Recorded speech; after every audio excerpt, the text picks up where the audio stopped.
జిల్లా బాన్స్వాడ మండలంలోని బోర్లం గురుకుల బాలికల పాఠశాలలో కిడ్నాప్ కలకలం రేపింది. బోర్లం గురుకుల బాలికల పాఠశాలలో 8వ తరగతి చదువుతున్న విద్యార్థిని సుషిత నాన్న ఆరోగ్యం బాగాలేదని పెదనాన్న కుమారుడు సంజయ్ భార్గవ్ సుషితను మాయమాటలు చెప్పి బైక్పై కూర్చోబెట్టుకుని హైదరాబాద్ వైపు వెళ్లాడు. మోండి సడక్ వద్ద బైక్ టైర్ పంచర్ కావడంతో బైక్ ఆపి పంక్చర్ చేయిస్తుండగా స్థానికులకు అనుమానం వచ్చి అమ్మాయి అన్నకు ఫోన్ చేయగా అదేమీ లేదని అమ్మాయిని జాగ్రత్తగా చూసుకోండి నేను వస్తున్నా అని చెప్పడంతో కిడ్నాప్ చేస్తున్నట్లు అనుమానం వచ్చి స్థానికులు చితకబాది పోలీసులకు అప్పగించారు. ఈ సంఘటన జరగడానికి ముఖ్య కారణం హాస్టల్ సిబ్బంది నిర్లక్ష్యమేనని విద్యార్థుల తల్లిదండ్రులు వాపోతున్నారు. గతంలో కూడా ఇలాంటి సంఘటనలు జరిగినప్పటికీ గురుకుల పాఠశాల సిబ్బంది తమ తీరు మార్చుకోలేదని వాళ్ళు వాపోతున్నారు.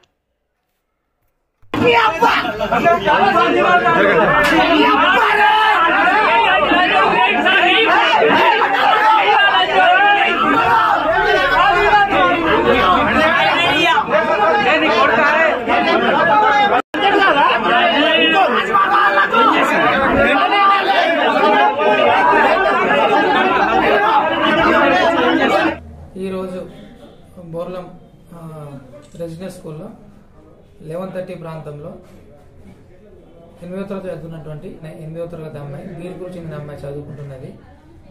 అదే సమయానికి వాళ్ళ పెదనాన్న కొడుకైనటువంటి సంజయ్ భార్గవ్ స్కూల్ లోపలికి వచ్చి అమ్మాయి వాళ్ళ ఫాదర్ బాగలేడని ఆరోగ్యం బాగలేదని హైదరాబాద్లో ఉన్నాడని చెప్పేసి వాళ్ళ వరుసకి సిస్టర్ అయిన సుషితను తీసుకొని వెళ్లే క్రమంలో వాచ్మెన్గా పనిచేసినటువంటి విజయలక్ష్మి కూడా మీరు ప్రిన్సిపాల్కి చెప్పి తీసుకోవాలని అడిగినప్పటికీ కూడా ఆమెను నేను ప్రిన్సిపాల్ మేడం తెలియజేసినానని నేను తీసుకెళ్తున్నానని చెప్పేసి విజయలక్ష్మి గారిని కూడా పక్కకు నెట్టేసి తను తెచ్చుకున్న మోటార్ సైకిల్ పైన ఈ అమ్మాయిని ఎక్కించుకొని ముదెల్లి క్రాస్ రోడ్ జంక్షన్కి వెళ్ళగా అక్కడ మోటార్ సైకిల్ పంక్చర్ కావడం వలన ఆ పక్కన ఉన్నటువంటి కిరాణా షాప్ అతనికి దగ్గరికి వెళ్ళి అతను ఒక 500 రూపీస్ ఇవ్వమని లేదా ఏదైనా మోటార్ సైకిల్ ఇవ్వాల్సిందిగా కోరుతూ మేము హైదరాబాద్కి అర్జెంట్గా వెళ్లాల్సిందని చెప్పడం వలన తనకు అనుమానం వచ్చి అమ్మాయి వాళ్ళ మదర్కి ఫోన్ చేసి మీ అమ్మాయిను అదేవిధంగా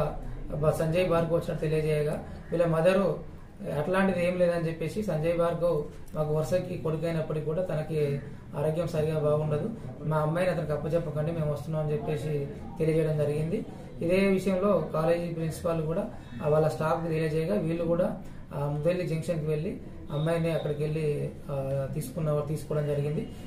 ఈ సంఘటన పైన ప్రిన్సిపాల్గా వ్యవహరిస్తున్నటువంటి రమాదేవి మేడం గారు ఒకటి స్కూల్లోనికి ఎలాంటి అనుమతి లేకుండా వచ్చి 8వ తరగతి అమ్మాయిని తీసుకెళ్లడం వలన ఫిర్యాదు చేయడం జరిగింది. దానిపైన మేము కేసు నమోదు చేసుకుని దర్యాప్తు చేస్తున్నాం.